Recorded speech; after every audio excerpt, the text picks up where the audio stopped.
ವಿಭಾಗದಲ್ಲಿ ನಿನ್ನೆಯಷ್ಟೇ ತಿಳಿಸ್ಕೊಡ್ತಿದ್ರಿ ನೀವು ನಮಗೆ ಮನೆಯಲ್ಲಿ ರಾಹು ಪ್ರಭಾವ ಹೆಚ್ಚಾಗಿದ್ದಲ್ಲಿ ಏನೆಲ್ಲ ಸೂಚನೆಗಳನ್ನ ನೀಡುತ್ತೆ, ಅದು ಕ್ರಿಮಿಕೀಟಗಳು ಜಾಸ್ತಿ ಆಗತ್ವೆ, ಇನ್ನು ಹೆಚ್ಚೆಚ್ಚು ಮಾಹಿತಿಯನ್ನ ನೀಡಿದ್ರಿ, ಜೊತೆಗೆ ಪರಿಹಾರವನ್ನ ಕೂಡ ಸೂಚಿಸ್ತಾ ಇದ್ರಿ. ಮಾತುಕತೆ ಮುಂದುವರಿಸೋಣ್ವೆ? ಇವತ್ತು ಅತಿ ಮುಖ್ಯವಾಗಿ ನಿಮಗೆ ಈ ಕೇತುವಿನಿಂದ ಆಗತಕ್ಕಂಥ ಪ್ರಭಾವಗಳೇನು ಒಂದು ಮನೆಯಲ್ಲಿ ಅನ್ನೋದನ್ನ ತಿಳಿಸ್ಕೊಡ್ತಾನೆ. ಕೆಲವರು ನೋಡಿ ಸುಮ್ಮನೆ ದೇವಸ್ಥಾನಗಳಿಗೂ ಹೋಗ್ತೀರ, ತೀರ್ಥಕ್ಷೇತ್ರಗಳಿಗೆ ಹೋಗ್ತೀರಾ, ಕೈ ಬಾಯಿ ಸುಮ್ಮನೆ ಇರೋಲ್ಲ. ಯಾವುದಾದ್ರೂ ಒಂದು ವಿಗ್ರಹ ಏನೋ ಒಂದು ತೊಗೊಂಬರೋದು, ಯಾವುದೋ ಒಂದು ಫಂಕ್ಷನ್ ಯಾರೋ ಒಂದು ವಿಗ್ರಹ ಕೊಟ್ಟರು ತೊಗೊಂಬರೋದು. ಸರಿ ತೊಗೊಬರ್ತೀರಾ, ಮನೆಗೆ ಅದು ಅವಶ್ಯಕತೆ ಇದೆಯಾ ಅನ್ನತಕ್ಕಂಥದ್ದು ಅತಿ ಮುಖ್ಯ ಆಗಿರುತ್ತೆ. ತೊಗೊಬಂದು ಎಷ್ಟಿಡಬೇಕು ಎಲ್ಲಿಡಬೇಕು ಇಡೋದಿಲ್ಲ, ತೊಗೊಂಬೋಯ್ತು ದೇವ್ರ ಜಾಗದಲ್ಲಿ ಪೂಜೆ ಮಾಡ್ಲಿಕ್ಕೆ ಆಗೋದಿಲ್ಲ ಅಂತ ತೊಗೊಂಡೋಗಿ ಶೋಕೇಸಲ್ಲಿ ಇಟ್ಬಿಡ್ತಕ್ಕಂಥದ್ದು. ಯೋಚನೆ ಮಾಡಿ ನೋಡಿ, ಒಂದು ಅದ್ಭುತ ಇದೆ. ಸುಮ್ಮನೆ ಅಲ್ಲ, ಒಂದು ವಿಗ್ರಹಗಳಲ್ಲಿ ಒಂದು ವೈಬ್ರೇಷನ್ ಇರುತ್ತೆ. ನಿಮ್ಮ ಮನೆಗೆ ತುಂಬ ಅತಿಥಿಗಳನ್ನು ಕರಿತಾನೇ ಇದ್ರೆ ಹೋಗ್ತೀರಾ ಕರಿತೀರಾ. ನಿಮ್ಮ ಕೆಪಾಸಿಟಿ ಇರೋದೇ ಒಂದು 4 ಜನ ಅತಿಥಿಗಳಿಗೆ ಸೇವೆ ಮಾಡ್ತಕ್ಕಂಥದ್ದು. 100 ಜನ ಅತಿಥಿಗಳನ್ನ ಕರ್ಕೊಂಡು ಬಂದು ತುಂಬಿಸ್ಕೊಂಡ್ರೆ ಅವ್ರಿಗೆ ಸೇವೆ ಮಾಡ್ಲಿಕ್ಕೆ ಆಗುತ್ತೋ? ಖಂಡಿತ ಇಲ್ಲ. ವಿಗ್ರಹಗಳಲ್ಲೂ ಅದೇ ರೀತಿ ತಗೋಬಂದ್ರೆ ಒಂದೊಂದು ವಿಗ್ರಹಕ್ಕೂ ಒಂದೊಂದು ದೇವತಾ ವಿಗ್ರಹಕ್ಕೂ ಒಂದೊಂದು ನಿಯಮ ಇರುತ್ತೆ, ಅನುಷ್ಠಾನಗಳಿರುತ್ತೆ, ಪೂಜಾ ಫಲಗಳಿರುತ್ತೆ. ಅದ್ರ ಪ್ರಕಾರವೇ ಮಾಡಬೇಕು. ಅತಿ ಮುಖ್ಯವಾಗಿ ವಿಗ್ರಹಗಳಿಟ್ರೆ ಮುಷ್ಟಿಗಾತ್ರದ ಒಂದು ವಿಗ್ರಹಗಳನ್ನೇ ಇಡಬೇಕು. ಮುಷ್ಟಿಗಾತ್ರ ಅಂದ್ರೆ ನಾನು ಮುಷ್ಟಿಗಾತ್ರ ಅಲ್ಲ, ಮುಷ್ಟಿಯಲ್ಲಿ ಅಡಗಿಸಿಡತಕ್ಕಂಥದ್ದು. ಒಂದು ಎಕ್ಸಾಂಪಲ್ ಹೇಳ್ಬೇಕಂದ್ರೆ ಇಲ್ಲೇನೋ ಇದೆ, ನಾನು ಹೀಗೆ ಇಟ್ಕೊಂಡಿದ್ದೀನಿ, ಇದು ಹೊರಗಡೆ ಬಂದಿಲ್ಲ, ಕೂಡುದು ಹಾಗೆ ಇರಬೇಕು. ಈಗ ಏನೋ ಒಂದಿದೆ ಇದರಲ್ಲಿ, ಇನ್ನೊಂದು ಇಟ್ಕೊಂಡು ಇದರಿಂದ ಹೊರಗಡೆ ಈ ಥರ ಬರುತ್ತೆ ವಿಗ್ರಹ ಅಂತಕ್ಕಂಥದ್ದಾದರೆ ಅಂಥ ಒಂದು ವಿಗ್ರಹವನ್ನ ಮನೆಯಲ್ಲಿಟ್ಟು ಯಾವುದೇ ಕಾರಣಕ್ಕೂ ಪೂಜೆ ಮಾಡಬಾರ್ದು. ಮಾಡಬಹುದು ಹಾಗೂ ಇಟ್ಟು, ಆದರೆ ನಿತ್ಯ ಅದಕ್ಕೆ ನೈವೇದ್ಯಗಳಿರ್ತಕ್ಕಂಥ ತಪ್ಪಬಾರ್ದು. ನಿತ್ಯ ಅನುಷ್ಠಾನಗಳಿರಬೇಕು. ತ್ರಿಕಾಲದಲ್ಲೂ ಅದಕ್ಕೆ ಪೂಜೆ ಆಗಬೇಕು. ನೀವು ತ್ರಿಕಾಲದಲ್ಲೂ ಪೂಜೆ ಮಾಡ್ಕೊಂಡು ಕೂತ್ಕೊಳ್ಳಿಕ್ಕೆ ಆಗ್ತಕ್ಕಂಥ ಸಮಯ ಇದೆಯಾ ಈಗ? ಖಂಡಿತ ಇಲ್ಲ.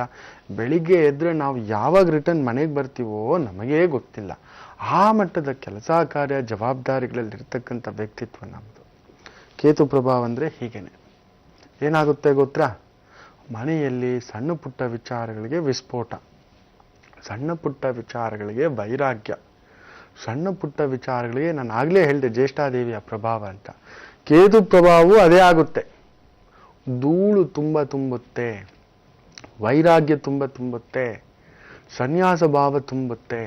ಮನೆಯಲ್ಲಿ ಯಾರೋ ಹಿರಿ ಜೀವ ನರಳುತ್ತೆ, ಮನೆಯಲ್ಲಿ ಯಾರೋ ತುಂಬ ಚಿಕ್ಕ ಮಗು ಅಳುತ್ತೆ, ತುಂಬ ರಾತ್ರೋರಾತ್ರಿ ಅಳ್ತಾ ಇರುತ್ತೆ ಮಗು, ದಿಢೀರಂತ ಅಳೋದು.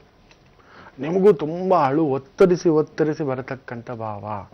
ಎಲ್ಲಾದ್ರೂ ಹೋಗಿಬಿಡೋಣ, ಸನ್ಯಾಸಿಯಾಗಿ ಬಿಡೋಣ, ಯಾರೂ ಬೇಡ, ದುಡಿಯಲಿಕ್ಕೆ ಮನಸ್ಸು ಬರುವುದಿಲ್ಲ, ಯಾವುದರಲ್ಲೂ ಚಿಂತೆ ಬರುವುದಿಲ್ಲ, ಆಸೆ ಬರುವುದಿಲ್ಲ, ಏನೋ ಬದುಕುತ್ತಿದ್ದೇನೆ ಅನ್ನತಕ್ಕಂಥ ಭಾವಗಳು ಶುರು ಆಗುತ್ತೆ. ಏನೋ ಗಂಡನ ಜೊತೆ ಇರಬೇಕು, ಹೆಂಡತಿ ಜೊತೆ ಇರಬೇಕು, ಆ ಮಕ್ಕಳಿಗೆ ತಂದೆಯಾಗಿ ಇರಬೇಕು, ಆ ಮೊಮ್ಮಕ್ಕಳಿಗೆ ಅಜ್ಜನಾಗಿ ಇರಬೇಕು, ಏನು ಮನೆ ಯಜಮಾನನಾಗಿ ಇರಬೇಕು ಅನ್ನುವಂಥ ಮಾತಾಗುತ್ತೆಯೇ ವಿನಃ ಅಲ್ಲಿರಲಿಕ್ಕೆ ಮನಸ್ಸಾಗುವುದಿಲ್ಲ.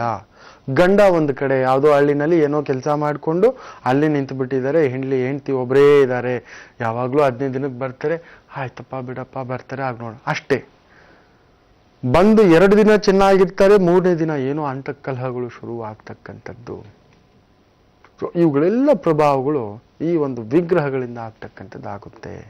ತುಂಬ ವಿಗ್ರಹಗಳಿಟ್ಟರೆ ಅದರಲ್ಲೂ ಅತಿ ಮುಖ್ಯವಾಗಿ ಯಾವ ವಿಗ್ರಹಗಳು ಇಡಬಾರ್ದು ಹೆಚ್ಚಾಗಿ ಅನ್ನೋದನ್ನು ಮೊದಲು ತಿಳ್ಕೋಬೇಕಾಗುತ್ತೆ.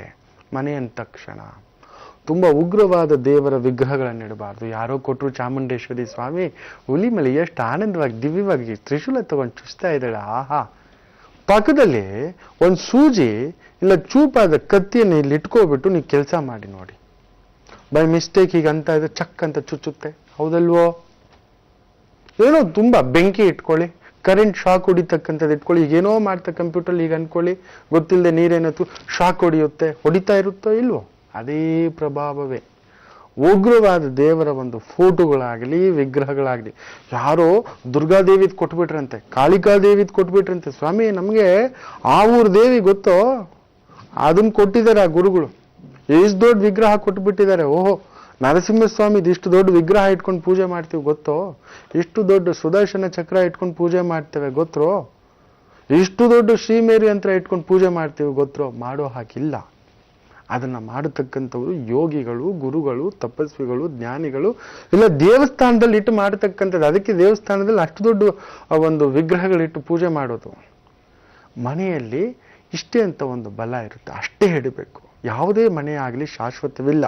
ದೇವಸ್ಥಾನ ಒಂದೇ ಶಾಶ್ವತ. ನೂರಾರು ವರ್ಷಗಳಿಂದಲೂ, ಸಾವಿರಾರು ವರ್ಷಗಳಿಂದಲೂ ನಮ್ಮ ಕಣ್ಮುಂದ್ಗಡೆ ಇತಿಹಾಸ ಹೇಳುತ್ತೆ. ಹಲವಾರು ದೊಡ್ಡ ದೇವಸ್ಥಾನಗಳಿದೆ. ಅದು ಒಂದು ಉದಾಹರಣೆ ಅಂತ ಹೇಳಿದ್ರೆ, ನಮ್ಮ ಕರ್ನಾಟಕದಲ್ಲಿ ಅತ್ಯಂತ ಪ್ರಖ್ಯಾತ ಹೊಂದಿರತಕ್ಕಂಥ ಹಲವಾರು ಪ್ರಸಿದ್ಧ ಕ್ಷೇತ್ರಗಳಿದೆ. ಅದು ಧರ್ಮಸ್ಥಳದ ಮಂಜುನಾಥ ಇರ್ಬೋದು, ಕುಕ್ಕೆ ಕ್ಷೇತ್ರ ಇರ್ಬೋದು, ಘಾಟಿ ಕ್ಷೇತ್ರ ಇರ್ಬೋದು, ಚಾಮುಂಡೇಶ್ವರಿ ಕ್ಷೇತ್ರ ಇರ್ಬೋದು, ರಂಗನಾಥ ಕ್ಷೇತ್ರ ಇರ್ಬೋದು, ನಿಮಿಷಾಂಬ ಕ್ಷೇತ್ರ ಇರ್ಬೋದು. ಈ ರೀತಿ ಒಂದೊಂದು ಹೇಳ್ತಾ ಹೋಗ್ತಿದ್ರೆ ಒಂದು ಅದ್ಭುತಗಳ ಪರಂಪರೆಯೇ ಇದೆ. ಅವೆಲ್ಲ ನೋಡಿ ನೂರಾರಲ್ಲ ಸಾವಿರಾರು ವರ್ಷಗಳ ಇತಿಹಾಸ ಇರತಕ್ಕಂಥ ದೇವಸ್ಥಾನಗಳು ಆಗಲೂ ಇತ್ತು, ಈಗಲೂ ಇದೆ, ಮುಂದಕ್ಕೂ ಇರುವುದು. ನಮ್ಮ ಮನೆಗಳು ಎಲ್ಲಿಯಾದ್ರೂ ನೋಡಿ 60 ವರ್ಷ 70 ವರ್ಷ 80 ವರ್ಷ ಮುಗಿದೋಯ್ತು ಅದಕ್ಕೆ ಆಯಸ್ಸು. ಅದಕ್ಕೆ ಮೇಲೆ ಇದ್ದಾವೆ ಅಂತ ಹೇಳಿದ್ರೆ ಅದೊಂದು ಅದ್ಭುತವೇ. ನಮಗೆ ಹೇಗೆ ವಯಸ್ಸಾಗುತ್ತೋ ಮನೆಗೂ ವಯಸ್ಸಾಗುತ್ತೆ. ಇಷ್ಟು ತಲೆ ಅನ್ನತಕ್ಕಂಥದ್ದು ಒಂದು ಮನೆಗೆ ಬಲ ಇರುತ್ತೆ. ಅಷ್ಟು ತಲೆಯವ್ರು ಮಾತ್ರ ಮನೇಲಿ ಬಾಳಕ್ಕಾಗೋದು. ಅದಕ್ಕೆ ಮೇಲೆ ಅವನು ಎಷ್ಟು ದುಡಿದ್ರು ಏನು ಮಾಡಿದ್ರು ಖರ್ಚುಗಳ ಒಂದು ಭಾವ. ಅದೇ ರೀತಿ ಕೇತು ಭಾವ. ನೀವು ವಿಗ್ರಹಗಳನ್ನ ತಗೊಬಂದು ತುಂಬಿಸ್ತಿದ್ದಾಗೆ ಮನೆ ಪಾಳು ಬೀಳಲಿಕ್ಕೆ ಅದು ಒಂದು ಸ್ಟೋರೇಜ್ ರೂಮ್ ಆಗ್ಬಿಡುತ್ತೆ, ಸ್ಟೋರ್ ರೂಮ್ ಆಗ್ಬಿಡುತ್ತೆ, ಆರ್ಕಿಯಾಲಜಿ ಡಿಪಾರ್ಟ್ಮೆಂಟ್ ತರ ಆಗ್ಬಿಡುತ್ತೆ. ಅವ್ರು ಬಂದು ಎಲ್ಲ ಆ ಉತ್ಖನನ ಆಗಿರ್ತಕ್ಕಂಥದ್ದು ಸಿಕ್ಕಿರ್ತಕ್ಕಂಥ ಹಳೆ ಶಿಲಾ ಪದಾರ್ಥಗಳೆಲ್ಲ ತಗೊಬಂದು ಒಂದು ರೂಮಲ್ಲಿ ಹಾಕಿ ಪ್ಯಾಕ್ ಮಾಡಿ ಇಟ್ಟಾಗ ನಿಮ್ಮನ್ನ ಯಾರಾದ್ರೂ ಕರ್ಕೊಂಡೋಗಿ ಪ್ಯಾಕ್ ಮಾಡಿ ಇಟ್ಬಿಟ್ಟು ಊಟ ಇಲ್ಲ, ತಿಂಡಿ ಇಲ್ಲ, ನೀರಿಲ್ಲ, ಸ್ನಾನ ಇಲ್ಲ ಅಂತ ಹೇಳ್ದ ಅಂದ್ರೆ ಎಷ್ಟು ದಿನ ಇರಬಲ್ರಿ ಹೇಳಿ? ಪ್ರತಿಯೊಬ್ಬ ಮನುಷ್ಯ ಉಸಿರಾಡ್ತಕ್ಕಂಥ ಮನುಷ್ಯನಿಗೆ ಅಷ್ಟು ನಿಯಮ ಬೇಕು. ಬೆಳಿಗ್ಗೆ ಎದ್ದ ತಕ್ಷಣ ಸ್ನಾನ ಮಾಡ್ತೀವಿ, ಹಲ್ಲು ಉಜ್ತೀವಿ, ಪೂಜೆ ಮಾಡ್ತೀವಿ, ಸಂಧ್ಯಾವಂದನೆ ಮಾಡ್ತೀವಿ, ಅನುಷ್ಠಾನ ಮಾಡ್ಕೋತೀವಿ, ತಿಂಡಿ ತಿಂತೀವಿ, ಗಾಡಿ ಎತ್ಕೊಂಡು ಪೆಟ್ರೋಲ್ ಹಾಕೋತೀವಿ, ಆಫೀಸ್ಗೆ ಹೋಗ್ತೀವಿ, ಕೆಲಸ ಮಾಡ್ತೀವಿ, ಏನೇನೋ ಮಾಡ್ತಿರ್ತೀವಿ. ವಿಗ್ರಹಗಳಲ್ಲಿಯೂ ಅಷ್ಟೇ ಒಂದು ವಿಸ್ಮಯವಾದಂಥ ಶಕ್ತಿ ಪೂಜೆಯ ಮೂಲಕ, ಸಂಕಲ್ಪದ ಮೂಲಕ ಬಂದ್ಬಿಟ್ಟಿರುತ್ತೆ. ಅವುಗಳಿಗೆ ಅದರದ್ದೇ ಆದಂಥ ನಿಯಮದಿಂದಲೇ ನೋಡಬೇಕು. ತಗೊಬಂದು ತುಂಬ ತುಂಬಿಸ್ಕೊಳ್ತಕ್ಕಂಥದ್ದಲ್ಲ, ನೆಗೆಟಿವ್ ವೈಬ್ರೇಷನ್ಸ್ ಜಾಸ್ತಿ ಆಗುತ್ತೆ. ನಿಮ್ಮ ಕಾಲ್ಗೊಂದಾಳು, ಕೈಗೊಂದಾಳು, ಕಾಲ್ಗೊಂದು ಗುರು, ಕೈಗೊಂದು ಗುರು, ತಲೆಗೊಂದು ಗುರು, ಕಣ್ಗೊಂದು ಗುರು ಅಂದ್ರೆ ಬಿಡ್ತಾರೋ ನಿಮ್ಮನ್ನ? ಕೇತು ಬ್ರಹ್ಮ ಅಂದ್ರೆ ಬಹುದೊಡ್ಡ ಬ್ರಹ್ಮ, ವಿನಾಯಕ ಬ್ರಹ್ಮ. ಮೌಖಿಕವಾಗಿ ವಿನಾಯಕನನ್ನು ತುಂಬ ವಿಗ್ರಹಗಳಾಗಿ ಇಡಬಾರ್ದು, ಇಡಲೇ ಕೂಡುದು. ಅದರಿಂದ ಆಗ್ತಕ್ಕಂಥ ಅನಾಹುತಗಳೇನು, ಅದರಿಂದ ಆಗ್ತಕ್ಕಂಥ ತೊಂದರೆಗಳೇನು, ಪರಿಹಾರಗಳು ಇದೆಯಾ, ಇವುಗಳ ಬಗ್ಗೆ ಮುಂದಿನ ಭಾಗಗಳಲ್ಲಿ ತಿಳಿಸ್ಕೊಡ್ತಾನೆ. ಕಾದು